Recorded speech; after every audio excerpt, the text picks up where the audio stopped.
नमस्कार मु Suranjan Cauchy best property seller रु आसतु देखा आमर गोटे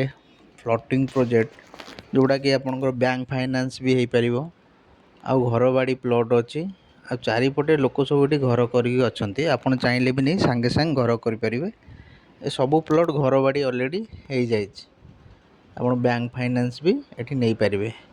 ये प्रॉपर्टीटा आपणकर रोचे कटक भुवनेश्वर जो NH16 अच्छी NH16 साइड्रे रोचे यहाँ कटक टाउन मात्र 4 ରୁ 5 किलोमीटर डिस्टेंस रोचे। आ प्रोजेक्ट प्राय आमर 800 एकर उपर फ्लोटिंग प्रोजेक्ट है पाखापाखि 7 ରୁ 8,000 पाखापाखि लोक ऑलरेडी परचेस कर सारे पाखापाखि 1000 पाखापाखि लोक भी घर कर ऑलरेडी रही गेटेड सोसाइटी अच्छी आपणकर आमर ये मेन रोड 40 फीट 30 फीट आउ सब रोड सब जी रोचे 20 फीट यहाँ NH रु मात्र आपणकर 400 ରୁ 500 मीटर डिस्टेंस रमर NH रु आरंभ होती फ्लोटिंग प्रोजेक्टा पूरा NH को लगिकिना कटक भुवनेश्वर जो NH16 अच्छी NH16 को पूरा लगिकिना आमर एंट्रांस रोचे रोडटा आमर पूरा NH रु ही आसी आमर प्रोजेक्ट पूरा NH रु 1.5 ରୁ 2 किलोमीटर पर्यंत डिस्टेंस रोचे। आ कटक गोपालपुर ठू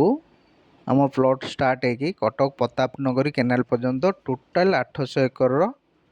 प्रोजेक्ट आठी आपण ऑलरेडी 10,000 पाखापाखि ऑलरेडी लोक नहीं सारे मिसे प्लॉटिंग प्रोजेक्ट बहुत बड़ प्लॉटिंग प्रोजेक्ट गेटेड सोसाइटी रोचे 24 आवर्स सिक्योरिटी सर्विस रोचे कैमेरा रोचे आ अमृत योजना पानी ये ऑलरेडी आमर आसी जाए लोक मैंने सब घर कर भी रही एबे आउरी भी बहुत प्लॉट अच्छी आपन जदि एठी खंडे प्लॉट नबाक चाहते बैंक फाइनेंस रे भी आसतु देखिए आमर NH रु ये देखूँ NH रु रहा आपणकर बाटोटा देखो NH16 रु ये आप तल बाईपास रोड उपरटा रोचे आपणकर NH रो बाईपास रोड NH16 यही NH रु लगिकी आमर ये प्रोजेक्ट रोचे देखूँ आगे गोटे भारत पेट्रोल पंप अच्छी देखो यहाँ जो लिखाई ज्योत्ना विहार आम जो ऊपर लिखाई ज्योत्ना विहार यहाँ आम एंट्रांस प्रोजेक्ट ना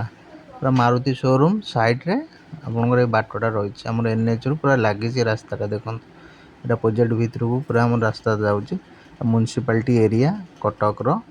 56 नंबर वार्ड जदि ये आप खंडे प्लॉट नबाक चाहते दि जाइए नंबर कॉल करूँ साइट विजिट कन्फर्म कर।